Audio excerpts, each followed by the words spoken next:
Hi students, welcome to a new class. ഇന്നത്തെ ക്ലാസ്സിൽ നമ്മൾ ഡിസ്കസ് ചെയ്യാൻ പോകുന്ന ടോപ്പിക്കാണ് statement of profit and loss SOPL. Last ക്ലാസ്സിൽ നമ്മൾ ബാലൻസ് ഷീറ്റും ഐറ്റംസുമാണ് ഡിസ്കസ് ചെയ്തിട്ടുണ്ടായിരുന്നത്. ഇതിൽ എന്തൊക്കെയാണ് പ്രോഫിറ്റ് ആൻഡ് ലോസിൽ വരുന്ന ഐറ്റംസ്, എങ്ങനെയൊക്കെയാണ് അതിനെ നമ്മൾ അഡ്ജസ്റ്റ് ചെയ്യേണ്ടതെന്നുള്ള കാര്യങ്ങളൊക്കെയാണ് ഇവിടെ പറഞ്ഞിരിക്കുന്നത്. ഇപ്പോൾ statement of profit and loss നമുക്ക് അറിയാം, ഏറ്റവും വളരെ ഇമ്പോർട്ടൻ്റ് ആയിട്ട് ഒരു സ്റ്റേറ്റ്മെൻ്റ് ആണത്. അതിൽ ഒരു ഫേമിൻ്റെ ഓപ്പറേറ്റീവ് പെർഫോമൻസ് ഒരു വർഷത്തിൽ എത്ര നന്നായി അത് പെർഫോം ചെയ്തിട്ടുണ്ടെന്നുള്ളതിൻ്റെ ആ പെർഫോമൻസ് ലെവൽ അറിയാൻ വേണ്ടിയിട്ടാണ്. കൂടാതെ അതിൽ ഇൻകം ഏൺ ചെയ്തതും എന്തൊക്കെ എക്സ്പെൻസ് ഇൻകർ ചെയ്തിട്ടുണ്ട് ഒരു ഫേം ഒരു വർഷത്തിൽ നമുക്ക് അറിയാൻ പറ്റും. അഗ്രിഗേറ്റിലായിട്ടുള്ള ഇൻകം ഏൺഡ്, എക്സ്പെൻസിനേക്കാൾ എത്ര നമുക്ക് അധികം ഇൻകം ഏൺ ചെയ്യാൻ പറ്റിയ ആ ഒരു ഡിഫറൻസിനെയാണ് നമ്മൾ നെറ്റ് പ്രോഫിറ്റ് എന്ന് പറയുന്നത്. ഇനി അതിൽ ആ ഇൻകം നമുക്ക് നേടാൻ പറ്റിയിട്ടില്ലെങ്കിൽ അവിടെ ലോസാണ് നമ്മൾ ഇൻകർ ചെയ്തിരിക്കുന്നത് എന്നുള്ളതാണ് മനസ്സിലാക്കാൻ സാധിക്കുന്നത്. പിന്നെ ഈ ഒരു പർപ്പസ്, സ്റ്റേറ്റ്മെൻറ്റിൻ്റെ പർപ്പസ് എന്ന് പറയുന്നത് ഇൻഫർമേഷൻ കിട്ടുക, പല ഡിഫറെൻറ്റ് സോഴ്സ് ഓഫ് ഇൻകം എന്തൊക്കെയായിരുന്നു, ഗെയിൻ എന്തൊക്കെയായിരുന്നു, നമ്മൾക്ക് വന്നിരുന്ന എക്സ്പെൻസുകൾ എന്തൊക്കെയാണ്, ലോസുകൾ ഏതാണ് ഒരു അക്കൗണ്ടിങ് പീരീഡിൽ എന്നൊക്കെ അറിയാനുള്ള ഇൻഫർമേഷൻ അറിയാനുള്ള ഒരു സ്റ്റേറ്റ്മെൻ്റ് ആണ് ഈ ഒരു പ്രോഫിറ്റ് ആൻഡ് ലോസ് എന്ന് പറയുന്നത്. അപ്പോൾ income and expenses may be arranged one after the other and such presentation is called vertical format. അപ്പോൾ വെർട്ടിക്കൽ ഫോമാറ്റിലാണ് നമ്മുടെ ഈ ഒരു SOPL പ്രിപ്പയർ ചെയ്തിരിക്കുന്നത്. ഷെഡ്യൂൾ 3 ആണ് ഇത് പ്രിസ്ക്രൈബ് ചെയ്യുന്നത് എങ്ങനെയാണ് ഈ വെർട്ടിക്കൽ ഫോർമാറ്റ് എന്നുള്ളത്. അപ്പോൾ ആദ്യം നമ്മൾ തന്നിരിക്കുന്ന ഐറ്റംസ് ഒന്നിന് പിറകെ ഒന്നായിട്ടാണ് ഉള്ളത്. ആദ്യത്തെ ഐറ്റം റവന്യൂ ഫ്രം ഓപ്പറേഷൻസ്, അതിൻ്റെ ഫോർമാറ്റ് ജസ്റ്റ് നോക്കാം. Form of statement of profit and loss, name of the company, statement of profit and loss for the year ended പറഞ്ഞിട്ട് ആ വർഷം എന്താ വെച്ചാൽ കാണിക്കുക. Particulars, note, figures at the end of current year, figures at the end of the previous year. അപ്പോൾ ഇതൊക്കെയാണ് നമുക്കുള്ള columns എന്ന് പറയുന്നത്. അതിൽ ഫസ്റ്റ് ഐറ്റം റവന്യൂ ഫ്രം ഓപ്പറേഷൻസും അതർ ഇൻകം, ടോട്ടൽ ഇൻകം. അപ്പോൾ ടോട്ടൽ ഇൻകം എന്ന് പറയുന്നത് ആദ്യത്തെ ഇൻകം പ്ലസ് രണ്ടാമത്തെ ഇൻകമാണ് ടോട്ടൽ ഇൻകം എന്ന് പറയുന്നത്. ഇനി അതിൽ തൊട്ട് താഴെ എക്സ്പെൻസുകളാണ് കാണിക്കുന്നത്. എക്സ്പെൻസ് പറഞ്ഞാൽ cost of material consumed, purchases of stock in trade, അതിൽ വരുന്ന കാര്യങ്ങൾ. ആദ്യം നമ്മൾ ഇൻകം കാണിച്ചു, രണ്ടാമത് എക്സ്പെൻസ്. എക്സ്പെൻസിലാണ് ഒരുപാട് കാര്യങ്ങൾ ഇവിടെ മെൻഷൻ ചെയ്തിരിക്കുന്നത്. ഫിനിഷ്ഡ് ഗുഡ്സ് ആക്കി മാറ്റാൻ വരുന്ന ചേഞ്ചസ്, അതുപോലെ സ്റ്റോക്ക് ഇൻ ട്രേഡ്, എംപ്ലോയിയുടെ ബെനിഫിറ്റ് എക്സ്പെൻസ്, ഫിനാൻസ് കോസ്റ്റുകൾ, ഡിപ്രീസിയേഷൻ, അതർ എക്സ്പെൻസസ്, ഇതൊക്കെയാണ് അതിൽ 4ൽ വരുന്ന items. 5th profit or loss before exceptional items tax 1-4 എന്ന് പറഞ്ഞിട്ട് 1-4 എന്ന് പറഞ്ഞാൽ റവന്യൂ ഫ്രം ഓപ്പറേഷനിൽ നിന്ന് നമ്മൾ ഈ എക്സ്പെൻസ് മൈനസ് ചെയ്ത്. ഇനി 6th ഐറ്റം എക്സെപ്ഷണൽ ഐറ്റംസ് ഉണ്ടെങ്കിൽ പിന്നെ next item profit or loss before tax, പിന്നെ ടാക്സ് എക്സ്പെൻസുകൾ, കറണ്ട് ടാക്സും ഡെഫേർഡ് ടാക്സും ഉണ്ട്. Profit or loss from the period from continuing operation. അപ്പോൾ അതിൽ ബ്രാക്കറ്റിലൊക്കെ റോമൻ ലെറ്റേഴ്സിൽ കൊടുത്ത ഐറ്റംസ് ഇവിടെ ശ്രദ്ധിക്കാതെ ഏതെന്നൊക്കെയാണ് മൈനസ് ചെയ്തിരിക്കുന്നത് നോക്കുക. പിന്നെ പ്രോഫിറ്റ് ഓർ ലോസിൻ്റെ discounted operations, tax expense, discontinued operations എന്നുള്ള പ്രോഫിറ്റ് ഓർ ലോസ്, പിന്നെ ആ ഒരു പീരീഡിൽ വരുന്ന profit or loss, other comprehensive income എന്ന് പറഞ്ഞിട്ട് കൊടുത്തിട്ടുണ്ട്. പിന്നെ അടുത്ത ഐറ്റംസ് അങ്ങനെ earning per equity share, operation ബേസിക്കും ഡയല്യൂട്ടഡും ഉണ്ട്. Earning per equity share discontinued ഓപ്പറേഷനിൽ നിന്നുണ്ടെങ്കിൽ അതിൻ്റെ ബേസിക്കും ഡയല്യൂട്ടഡും, earning per share for discontinued and continue ഓപ്പറേഷനിൽ ബേസിക്കും ഡയല്യൂട്ടഡും. പിന്നെ accompanying notes the financial statements, അതുമായി ബന്ധപ്പെട്ട് വരുന്ന ഐറ്റംസ് നമ്മൾ നോട്ട്സ് ഉണ്ടെങ്കിൽ അത് കാണിക്കാവുന്നതാണ്. അപ്പോൾ അതിലിപ്പോൾ പറഞ്ഞിരിക്കുന്ന ഐറ്റംസിൻ്റെ ഒരു എക്സ്പ്ലനേഷൻ ജസ്റ്റ് ഒന്ന് പറയാം. എന്തൊക്കെയാണ് റവന്യൂ ഫ്രം ഓപ്പറേഷൻ എന്ന് പറഞ്ഞാൽ നമ്മൾ ഈ ബിസിനസ് നടത്തിക്കൊണ്ടുവന്നതിൻ്റെ ഭാഗമായിട്ട് നമുക്ക് കിട്ടുന്ന വരുമാനങ്ങൾ, പ്രൊഡക്റ്റ് നമ്മൾ സെയിൽ ചെയ്യുന്നു, അല്ലെങ്കിൽ അതിൽ എക്സൈസ് ഡ്യൂട്ടി അടക്കമാണ് വരുന്നത്, സർവീസ് കൊടുക്കുന്നു, ഓപ്പറേറ്റിംഗ് റവന്യൂസ് ഉണ്ടാവുന്നു. അതർ ഇൻകം പറഞ്ഞാൽ ഇൻട്രസ്റ്റ് ആയിട്ടും ഡിവിഡൻ്റ് ആയിട്ടും മറ്റുള്ള നോൺ ഓപ്പറേറ്റിംഗ് ഇൻകംസ് ഒക്കെ ആഡ് ചെയ്യാം. പിന്നെ കോസ്റ്റ് ഓഫ് മെറ്റീരിയൽ കൺസ്യൂംഡ് എന്ന് പറഞ്ഞു കഴിഞ്ഞാൽ opening stock plus material purchased minus closing stock. അതെല്ലാം കുറേ ഐറ്റംസ് നമുക്ക് അറിയുന്ന കാര്യങ്ങൾ തന്നെയാണ്. ജസ്റ്റ് ഒന്ന് പറഞ്ഞു പോകുക, അത് മാത്രമേ ഉള്ളൂ.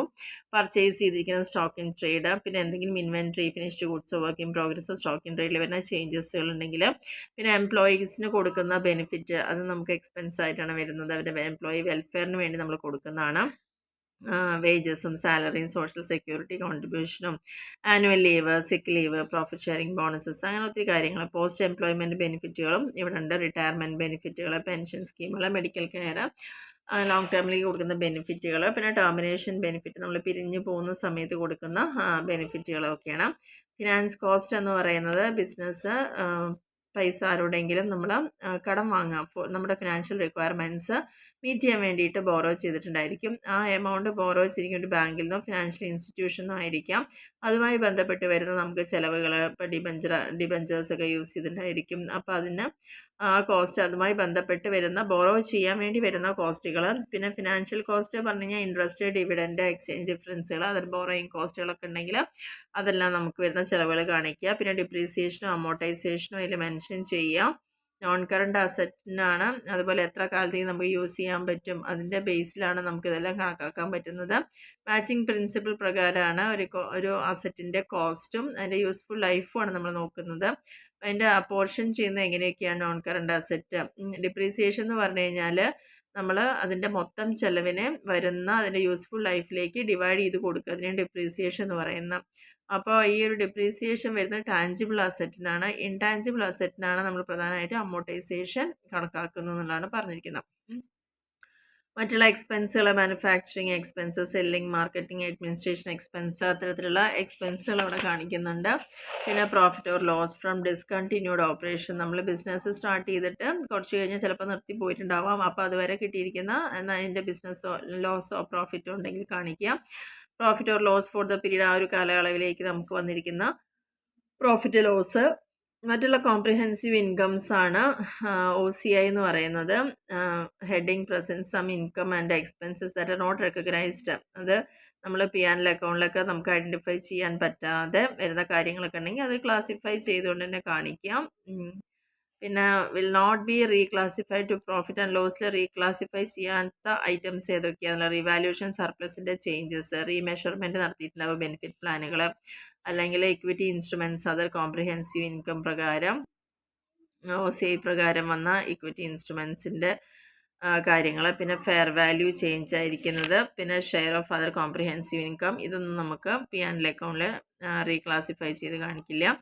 പിന്നെ റീക്ലാസിഫൈ ചെയ്യുന്നത് ഏതൊക്കെയാ വെച്ചാൽ എക്സ്ചേഞ്ച് ഡിഫറൻസുകൾ, ഫിനാൻഷ്യൽ സ്റ്റേറ്റ്മെൻറ്റ് ഓഫ് ഫോറിൻ ഓപ്പറേഷൻസിൽ വരുന്ന ചേഞ്ചസ് ഉണ്ടെങ്കിൽ ഫെയർ വാല്യൂ ചേഞ്ചസ് കോംപ്രിഹെൻസീവ് ഇൻകത്തിൽ വരുന്നത്, effective portion of gain or loss on hedging instrument എന്നുണ്ടാവുന്നത്, പിന്നെ share of other comprehensive income joint വെഞ്ചേഴ്സോ അങ്ങനെയൊക്കെ ഉണ്ടെങ്കിൽ, പിന്നെ ടൈം വാല്യൂ ഓഫ് ഓപ്ഷൻസിൻ്റെ ബേസിൽ വരുന്ന intrinsic value, time value of option contract, intrinsic value changes in the hedging instrument, അതെല്ലാം കാണിക്കുക. Changes in the value of forward elements, forward കോൺട്രാക്റ്റുമായി ബന്ധപ്പെട്ട് വരുന്ന കാര്യങ്ങൾ, പിന്നെ ഫോറിൻ കറൻസിയിൽ വരുന്ന വാല്യൂ ചേഞ്ചസ്, അതുപോലെ aggregate of the profit or loss period for the comprehensive income is presented as the total comprehensive income for the period. അപ്പോൾ ഏകദേശം ഇതിൽ വരുന്ന കുറേ കാര്യങ്ങൾ ഇൻക്ലൂഡ് ചെയ്തിട്ടുണ്ട്. പിന്നെ നമുക്ക് വരുന്നത് ഏർണിംഗ് പെർ ഷെയറും കൂടിയാണ്.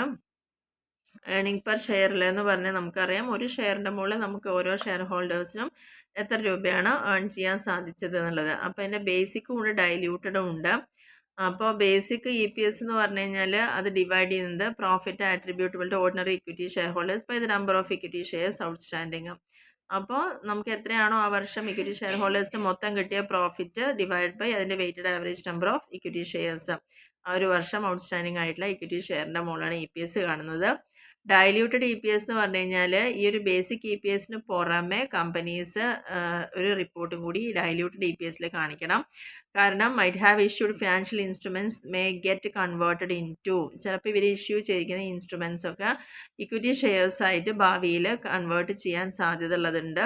അപ്പോൾ അതായത് എംപ്ലോയി സ്റ്റോക്ക് ഓപ്ഷൻ പ്ലാനുകൾ, അവിടെയൊക്കെ ഹോൾഡേഴ്സിന് എന്ത് ചെയ്യാം, ഒരു ഓപ്ഷൻ കൊടുക്കുകയാണ് ഫ്യൂച്ചറിൽ ഇത്ര ഇക്വിറ്റി ഷെയർ നമ്പർ അവർക്ക് കിട്ടും എന്നുള്ള കാര്യങ്ങളാണ് അവിടെ പറയുന്നത്. അപ്പോൾ അത്തരത്തിലുള്ള അതിനാണ് ഡൈല്യൂട്ടഡ് EPS എന്ന് പറഞ്ഞാൽ. അപ്പോൾ അതുകൂടിയിട്ട് കാൽക്കുലേറ്റ് ചെയ്യേണ്ട ആവശ്യമുണ്ട് എന്നുള്ളതാണ് പറയുന്നത്. അതുപോലെ തന്നെ കൺവേർട്ടബിൾ പ്രിഫറൻസ് ഷെയർ ആയിക്കഴിഞ്ഞാലും കൺവേർട്ടബിൾ ഡിബഞ്ചേഴ്സും ഓപ്ഷനും വാറൻസും ഒക്കെ ഉണ്ടെങ്കിൽ ക്യാപിറ്റൽ സ്ട്രക്ചറിൽ ഉണ്ടാവാം. അപ്പോൾ ഇതെല്ലാം ഒരു പരിധി കഴിഞ്ഞാൽ ഒരു വർഷം ഇത്ര വർഷം കഴിഞ്ഞ് കഴിഞ്ഞാൽ എല്ലാം ഇക്വിറ്റി ഷെയർ ആയിട്ട് കൺവേർട്ട് ചെയ്യാൻ സാധ്യത ഉള്ളതാണ്. അപ്പോൾ അങ്ങനെ വരുന്നുണ്ടെങ്കിൽ ഡൈല്യൂട്ടഡ് EPS കാണണമെങ്കിൽ ആ ഒരു വർഷത്തിൽ വന്നിരിക്കുന്ന നെറ്റ് പ്രോഫിറ്റോ ലോസോ എന്താ നോക്കുക, അതിൽ weighted average number of equity shares outstanding during the period അതാണ് കാണിക്കേണ്ടത്.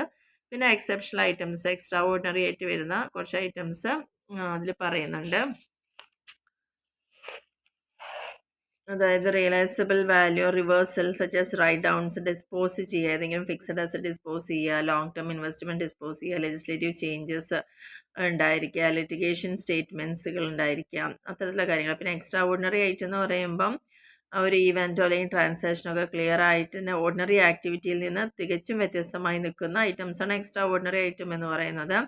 അതൊരിക്കലും നമ്മൾ എക്സ്പെക്റ്റ് ചെയ്യുന്നില്ല ടു റിക്കർ, എല്ലാ പ്രാവശ്യവും ഇങ്ങനെ ഉണ്ടാവും എന്നുള്ളൊരു എക്സ്പെക്റ്റേഷൻ അവിടെ വരുന്നില്ല. എക്സ്ട്രാ ഓർഡിനറി ഐറ്റംസ് ചില സന്ദർഭങ്ങളിൽ മാത്രം നമുക്ക് ഫേസ് ചെയ്യുന്നതായി വരുന്ന ലോസുകളാണ്. Loss due to attachment of property of the എൻ്റർപ്രൈസോ അല്ലെങ്കിൽ എർത്ത് ഉണ്ടായിട്ടുള്ള ലോസുകൾ, ഇൻഷുറൻസിൻ്റെ കമ്പനിയുടെ കേസ് ഒഴികെ ബാക്കി വരുന്നത്. അത്തരത്തിലുള്ള കുറേ കാര്യങ്ങളാണ് എക്സ്ട്രാ ഓർഡിനറി ഐറ്റംസിൽ വരുന്നത്. പിന്നെ നോട്ട് നമ്മൾ എന്ത് ആഡ് ചെയ്യുമ്പോഴും അല്ലെങ്കിൽ അത് എടുക്കുന്നില്ലെങ്കിലും കൃത്യമായിട്ട് അതിൻ്റെ ഇൻഫർമേഷൻസ് കാണിക്കാൻ വേണ്ടിയിട്ടാണ് നോട്ട്സ് യൂസ് ചെയ്യുന്നത്. കാരണം അതിൽ അക്കൗണ്ടിങ് സ്റ്റാൻഡേർഡ്സിൽ ദോസ് ആർ നോട്ട് പ്രസൻറ്റഡ്, അങ്ങനെ പ്രസൻറ്റ് ചെയ്തിട്ടില്ലെങ്കിൽ ഫിനാൻഷ്യൽ സ്റ്റേറ്റ്മെൻറ്റിൽ നമുക്കത് ബുദ്ധിമുട്ടാണ് എന്നുള്ളതാണ് പറയുന്നത്. Additional information relevant for understanding, നമുക്ക് കൃത്യമായിട്ട് അതിൽ വരുന്ന ഓരോ ഐറ്റംസിനെയും നമുക്ക് മനസ്സിലാവുന്നതിന് വേണ്ടിയിട്ടാണ് നോട്ട്സ് ഉപയോഗിക്കുന്നത് എന്നുള്ളതാണ് പറഞ്ഞത്. ഇനി പിന്നെ കുറച്ച് സ്പെഷ്യൽ ഐറ്റംസ് ഇവിടെ പറയുന്നത് ഡെപ്രീസിയേഷനൊക്കെയാണ്. ഡെപ്രീസിയേഷനുമായിട്ട് ബന്ധപ്പെട്ട് വരുന്ന ചില entries, depreciation account letter to provision for depreciation or accumulate depreciation അത് കാണിക്കുക. പിന്നെ ട്രയൽ ബാലൻസിലാണ് ഡിപ്രീസിയേഷൻ കാണിക്കുന്നതെങ്കിൽ അത് P&L അക്കൗണ്ടിൽ ഡിപ്രീസിയേഷൻ്റെ അതർ അമോർട്ടൈസ്ഡ് എക്സ്പെൻസിൽ കാണിക്കണം.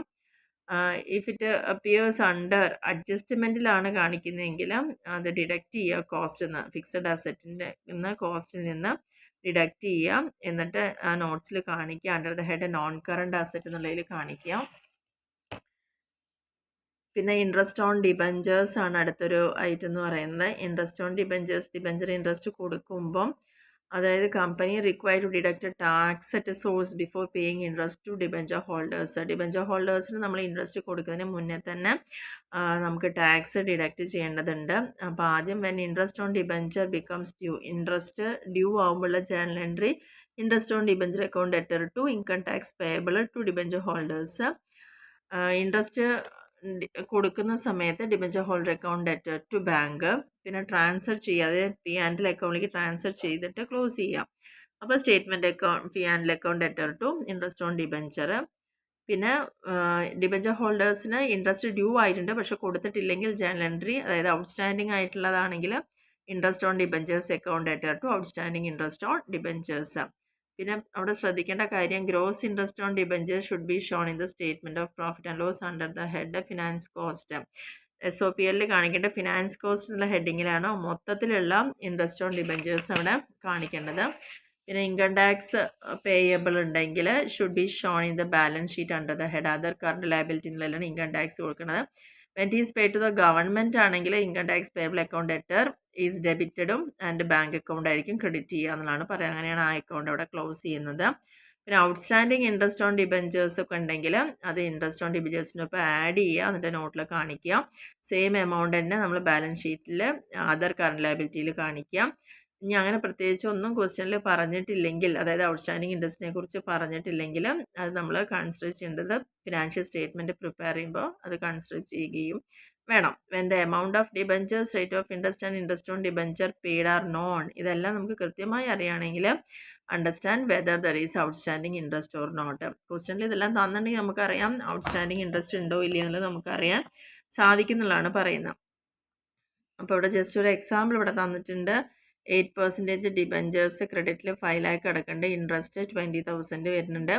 അഡീഷണൽ ഇൻഫർമേഷൻ പറഞ്ഞ് interest on debentures payable on 31st March and 30th September. എല്ലാ വർഷവും മാർച്ച് 31-നും സെപ്റ്റംബർ 30-നുമാണ് ഇൻട്രസ്റ്റ് കൊടുക്കുന്നത്. Show how the above item will appear in the final account of the company. അപ്പോൾ എങ്ങനെയാണ് final അക്കൗണ്ടിൽ ഇത് കാണിക്കുക എന്നുള്ള ഇവിടെ പറയുന്നുണ്ട്. അപ്പോൾ ടോട്ടൽ ഇൻട്രസ്റ്റ് ഫോർ 1 year എന്ന് പറയുമ്പോൾ 5 ലക്ഷത്തിൻ്റെ 8%, കാരണം ഡിബഞ്ചറിൻ്റെ പെർസെൻറ്റേജ് അവിടെ തന്നിട്ടുണ്ട് 8%. അപ്പോൾ 40,000 ഒരു വർഷം വരുന്നത് എന്നുള്ളതാണ് പറയുന്നത്. അപ്പോൾ interest paid on debentures given in trial balance 20,000 ഉള്ളത്. അപ്പോൾ ഇതിൽ നിന്ന് ക്ലിയർ ആണ് interest has been paid 6 months only, കാരണം 6 മാസം മാത്രമേ കൊടുത്തിട്ടുള്ളൂ 40,000. അപ്പോൾ ഇൻട്രസ്റ്റ് ഓൺ ഡിബഞ്ചേഴ്സ് 20,000 ഇപ്പോഴും ഔട്ട്സ്റ്റാൻഡിങ് ആണ്, അതിനെക്കുറിച്ച് പ്രത്യേകിച്ച് ഒന്നും പറഞ്ഞിട്ടില്ല. അങ്ങനെ വരുമ്പോൾ interest four full year 40,000 should be debited. അപ്പോൾ ആ മൊത്തം ഇൻട്രസ്റ്റാണ് നമ്മൾ സ്റ്റേറ്റ്മെൻറ്റ് ഓഫ് SOPL ഡെബിറ്റ് ചെയ്ത് കാണിക്കേണ്ടത് എന്നുള്ളതാണ് പറയുന്നത്. ഔട്ട്സ്റ്റാൻഡിങ് ഇൻട്രസ്റ്റ് ഓൺ ഡിബഞ്ചേഴ്സ് ഇവിടെ ഹിഡൻ ആയിട്ടാണ് ഇവിടെ കിടക്കുന്നത്. അപ്പോൾ നമ്മൾ SOPL പ്രിപ്പയർ ചെയ്യുമ്പം അതിൽ ഫിനാൻസ് കോസ്റ്റ് എന്ന് പറഞ്ഞിട്ട് അതിൻ്റെ ഇതിലാണ് നോട്ടായിട്ട് തന്നെ കൊടുക്കുക. ഇൻട്രസ്റ്റ് ഓൺ ഡിബഞ്ചേഴ്സ് പേ ചെയ്ത് 20,000 ഔട്ട്സ്റ്റാൻഡിംഗ് ഉള്ള 20, അങ്ങനെ ടോട്ടൽ 40,000 ആണ്. അതായത് ഫിനാൻസ് കോസ്റ്റ് എന്നുള്ള ഹെഡിങ്ങിലാണല്ലോ ഇത് കാണിക്കുക. അപ്പോൾ ഫിനാൻസ് കോസ്റ്റിൽ കാണിക്കേണ്ട മൊത്തം 40,000. അത് എങ്ങനെ വന്നു എന്നുള്ളത് അതിൻ്റെ നോട്ട്സിൽ താഴെ കാണിക്കേണ്ടതാണെന്നുള്ളതാണ് പറയുന്നത്. അതേപോലെ തന്നെ ബാലൻസ് ഷീറ്റ് ചെയ്യുന്ന സമയത്ത് ബാലൻസ് ഷീറ്റിൽ നോൺ കറണ്ട് ലയബിലിറ്റി പറഞ്ഞ് ഫിനാൻഷ്യൽ ലയബിലിറ്റീസിൽ മൊത്തം ബോറോയിങ്സ് എത്ര കാണിക്കുക, 5 lakh കാണിക്കുക.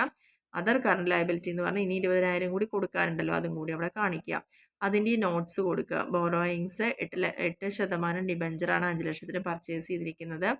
അതിൽ നമുക്ക് 20,000 രൂപയുടെ ഇൻട്രസ്റ്റ് ഇനിയും കൊടുക്കാനുണ്ടെന്ന് നോട്ട്സിലും കാണിക്കുക. ഇങ്ങനെയാണത് സ്റ്റേറ്റ്മെൻറ്റിൽ കാണിക്കേണ്ടതെന്നുള്ളതാണ് പറഞ്ഞിരിക്കുന്നത്. ഇനി ഇതിൽ ഇൻട്രസ്റ്റ് ഓൺ ഡിബഞ്ചേഴ്സ് എത്രയാണെന്നുള്ള ട്രയൽ ബാലൻസിലാണ് തന്നിരിക്കുന്നതെങ്കിൽ interest on debentures appearing on the debit side of the trial balance means that interest is paid. നമുക്ക് ഓൾറെഡി ട്രയൽ ബാലൻസ് തരികയും അതിൽ തന്നെ അതിൻ്റെ ഡെബിറ്റ് സൈഡിൽ ഇത് കാണുകയും ചെയ്തിട്ടുണ്ടെങ്കിൽ അത് പേ ചെയ്താണെന്ന് വേണം മനസ്സിലാക്കാൻ. ഇതിൻ്റെ നെറ്റ് എമൗണ്ട് എന്ന് പറയുന്ന ഗ്രോസ് അപ്പ് ചെയ്യണം. ആ ഒരു എമൗണ്ട് ഡെബിറ്റ് ചെയ്യേണ്ടത് സ്റ്റേറ്റ്മെൻറ്റ് ഓഫ് SOPL ആണ്. Tax deducted at source is not paid to government. ഗവൺമെൻറ്റിലേക്ക് അത് കൊടുത്തിട്ടില്ല. It will be shown on the balance sheet. Balance ഷീറ്റിൽ കാണിച്ചിട്ട് അതിൻ്റെ നോട്ട്സും കൂടി അതർ കറണ്ട് ലയബിലിറ്റി നിലയിൽ കാണിക്കുക എന്നാണ് പറയുന്നത്. ഒരു ക്വസ്റ്റ്യൻ നോക്കുക. Following the extract of trial balance എന്നാണ് കാണിച്ചിരിക്കുന്നത്. 8% ഡിബഞ്ചേഴ്സ് ഉണ്ട്, 7,50,000 ഉണ്ട്, ഇൻട്രസ്റ്റ് 27,000 ഉണ്ട്, 10% ടാക്സ് ഡിഡക്റ്റ് ചെയ്തിട്ടുണ്ട് സോഴ്സിൽ നിന്നൊന്ന് പറയുന്നുണ്ട്. അഡീഷണൽ ഇൻഫർമേഷൻ പറയുന്നത് വർഷത്തിൽ 2 പ്രാവശ്യമായിട്ട് കൊടുക്കുന്നുണ്ട്. എങ്ങനെയാണ് ഈ ഐറ്റംസ് കമ്പനിയുടെ ഫൈനൽ അക്കൗണ്ടിൽ കാണിക്കേണ്ടതെന്നുള്ളതാണ് പറയുന്നത്. അപ്പോൾ അതിനാദ്യം നമുക്ക് നോക്കേണ്ടത് interest on debentures appearing on the debit side of the trial balance പറഞ്ഞു കഴിഞ്ഞാൽ ഓൾറെഡി ഇൻട്രസ്റ്റ് പേ ചെയ്താണ്. അപ്പോൾ ടോട്ടൽ ഇൻട്രസ്റ്റ് എന്ന് പറയുന്നത് എത്രയാണ്, ആഫ്റ്റർ ഡിഡക്റ്റിംഗ് 10% ടാക്സ്.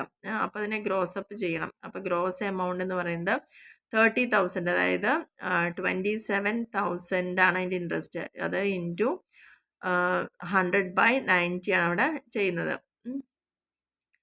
100/90 ചെയ്യുമ്പോൾ കാരണം 10% ടാക്സ് അല്ലേ, അപ്പോൾ നമ്മൾ തിരിച്ച് ചെയ്യുക 100/90 എന്നുള്ളത്. അപ്പം 3,000 ആണ് വരുന്നത്. This is the for the half year. ഇത് നമ്മൾ 6 മാസത്തേക്കുള്ളതാണ്. അപ്പോൾ ഇൻട്രസ്റ്റ് ഓൺ ഡിബഞ്ചേഴ്സ് ഔട്ട്സ്റ്റാൻഡിങ് മൊത്തം എത്ര വരുന്നുണ്ട്, 30,000. ഇപ്പോൾ 27,000 വരെ അടച്ചിട്ടുള്ളൂ. അപ്പോൾ നമുക്ക് 30,000 കൂടി ആ ഒരു എമൗണ്ടും കൂടി അതിൻ്റെ ഒപ്പം ആഡ് ചെയ്യാം. 27 പ്ലസ് 3,000 കൂടി ആഡ് ചെയ്യുമ്പോൾ 30,000 ആണ് വരുന്നത്. ടോട്ടൽ ഇൻട്രസ്റ്റ് ഓൺ ഡിബഞ്ചേഴ്സ് മൊത്തത്തിൽ SOPL അത് കാണിക്കണം എന്നുള്ളതാണ് പറഞ്ഞിരിക്കുന്നത്. അപ്പോൾ കാണിക്കുമ്പോൾ ഫിനാൻസ് കോസ്റ്റ് എന്ന് പറഞ്ഞ് കാണിക്കുക. എത്ര, 60,000. ഒരു വർഷത്തേക്ക് 30 ആണ്, 6 മാസത്തേക്ക്. അപ്പോൾ 2 മാസത്തേക്ക് 2 പ്രാവശ്യം ചെയ്യുമ്പം 60,000 ആയിരിക്കും. അപ്പോൾ ഇൻട്രസ്റ്റ് ഓൺ ഡിബഞ്ചർ 30,000 പെയ്ഡും ഇൻട്രസ്റ്റ് ഓൺ ഡിബഞ്ചേഴ്സ് ഈ കൊടുക്കാനുള്ളത് 30,000, ടോട്ടൽ 60,000. ബാലൻസ് ഷീറ്റിൽ ബോറോയിങ്സ് 7,50,000 കാണിക്കുക. അതർ കറണ്ട് ലയബിലിറ്റിയിൽ 30,000 പ്ലസ് 3,000 ആണ് അവിടെ കാണിക്കുക. ഇൻകം ടാക്സ് പേ ചെയ്തിട്ടുണ്ടല്ലോ, 3,000 കൂടി പറയുന്നുണ്ടല്ലോ. അപ്പോൾ അതും കൂടിയിട്ട് അവിടെ കാണിക്കുക എന്നുള്ളതാണ് അവിടെ പറഞ്ഞിരിക്കുന്നത്. അപ്പോൾ പേ ചെയ്തിരിക്കുന്ന ടാക്സ് എന്ന് പറയുന്നത് 27,000ൻ്റെ 100/90 ചെയ്താൽ 3,000. അപ്പോൾ 30,000 നമ്മുടെ ഇൻട്രസ്റ്റും പ്ലസ് അതിൻ്റെ ടാക്സ് കൊടുത്തിരിക്കുന്നത് 3,000. അതും കൂടി കൂട്ടിയിട്ട് 33,000 ആണ് ഇവിടെ കാണിക്കേണ്ടത്. അപ്പോൾ ഇത്രയാണ് ജസ്റ്റ് അതിൽ വരുന്ന SOPL വരുന്ന അതിൻ്റെ ഫോർമാറ്റും ഐറ്റംസും ചെറിയ 1-2 പ്രോബ്ലംസും അതെങ്ങനെ ഫിനാൻഷ്യൽ സ്റ്റേറ്റ്മെൻറ്റിൽ കാണിക്കണം എന്നുള്ള കാര്യങ്ങളൊക്കെയാണ് ഇവിടെ പറഞ്ഞിരിക്കുന്നത്. അപ്പോൾ ഇതെല്ലാവർക്കും ക്ലിയർ ആയി എന്ന് വിചാരിക്കുന്നു. Okay, thank you.